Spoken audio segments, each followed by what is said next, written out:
Pitti Uomo 97 wrapped up last Friday. I'm assuming everyone here knows what Pitti Uomo is, but if not, it is a menswear trade show that happens in Florence, Italy twice a year.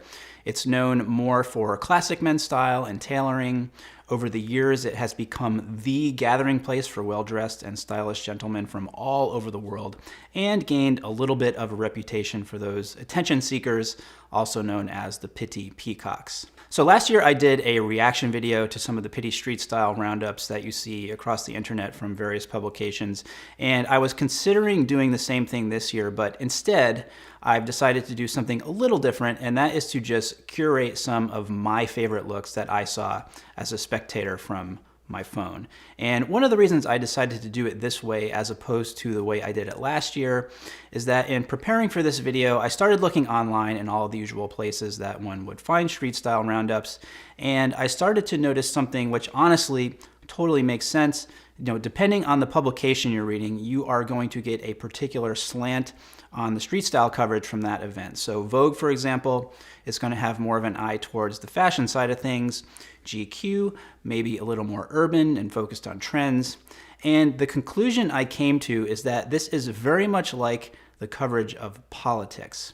We all have our preferences and our way of thinking, and we tend to gravitate towards news outlets that share our point of view.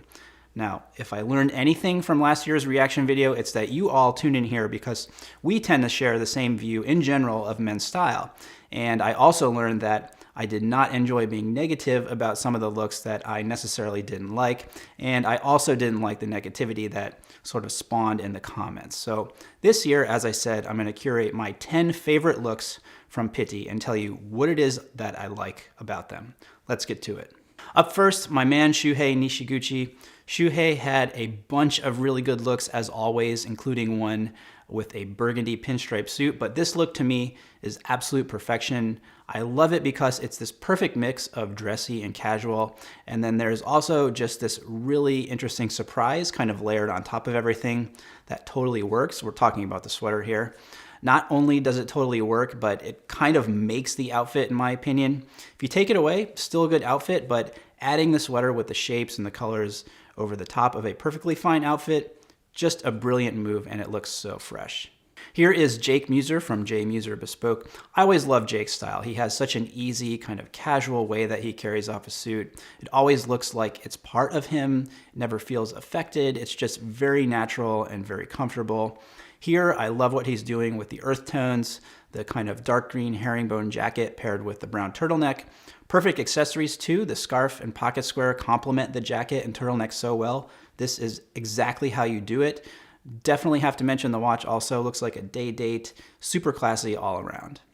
This is Alessandro Squarzi. Some things in general that I like about his style is the way he combines dressy and casual elements as well as the way he uses vintage pieces in his style.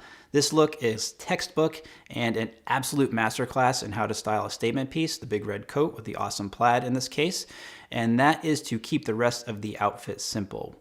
We've got white jeans, denim shirt, navy cardigan, and navy blazer. Just allows the coat to be the focal point of the outfit. Also want to point out the suede tassel loafers here, really nice touch, keeping it casual. Here we've got my buddy Matt Hranick, editor of William Brown Project magazine and former guest on HSS Live. Underneath, he's got a really monochromatic kind of cream thing going on that's broken up and contrasted really nicely by the belted jacket. Belted jackets seem to be a little bit of a theme at Pitti 97. We'll see if it catches on. Underneath Matt's jacket, you can see that he's added in a little bit of pattern and color with the scarf. I love the subtlety of it and how it's just peeking out. And then really great coordinated accessories with the tote, sunglasses, and suede loafers. Now, while I like the look on the left, I want to focus on the look to the right. If you know me, you know I'm a sucker for brown, so obviously I'm digging the monochromatic brown thing here. Not everyone can pull off a beret, but this is something that's sort of a hallmark of this guy's style. Great example here of monochromatic done right, which is using various different textures throughout the whole look. If you look closely, there's a little bit of a pile on the jacket. The collar is contrasting. His sweater, I believe, is cable knit, and even the beard adds a little bit of texture into this one. Not a full look here, but a great detail shot of pretty much everything you need to see. First, obviously, the coat is absolutely fantastic. Love the big houndstooth, and also the belt is a great touch. Cool pattern mixing too. The suit, also houndstooth, but small enough that there's a contrast between the two sizes, between the coat and the suit. That's kind of pattern mixing 101. And then we have a really great unexpected and muted pop of color with the plum turtleneck. Another great example of how to style a statement piece. So I know I just said that not everyone can pull off a beret, but I think this guy does it really well also. It takes this look into a completely other dimension, and I love the symmetry and balance it creates between the beret and the suit. Great execution here of pattern and also kind of subtly making a statement. We've got the stripe of the shirt, the check of the tie, and the plaid of the scarf. It's all within the same color family, but it pops off in such a great way. This looks so simple, but there is so much more to it. This is Carl Edwin Gare, better known as @Garisms. Dude can really do it all, and I love the understated elegance of this look. Love the color palette of the gray and the plum. Again, we have the one statement piece, being the scarf here, doing a great job of kind of focusing your attention up to his face. Great jewelry too. Not everyone can pull that off, but it just looks so effortless here. And people who ask whether you need to match metals or not, you have your answer.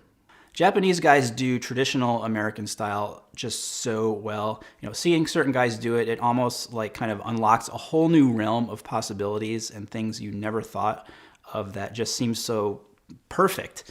Like here, the yellow shirt with the button-down collar that's not buttoned. Want to point out the trousers here also, which are wider legged. If there were a few trends that I saw, wider leg trousers were one of them. These aren't so wide to be eye-catching, but they're definitely leaning towards that way. And then perfect coordination there with the suede jacket and the leather tote bag. Finally, a little bit of a wild card, but I really dug this look. Everything about this is just super cool to me, with the exception possibly of the fur on the shoes. It's a perfectly executed, badass, cool, casual look. You can never go wrong with a sheepskin bomber. The military theme continued in the pants and the black watch cap. And then a really interesting contrast in the pattern of the shirt, which I'm assuming is tied off at the bottom, unless that's a separate belt or scarf tied there. Hard to tell, but really cohesive look and very cool.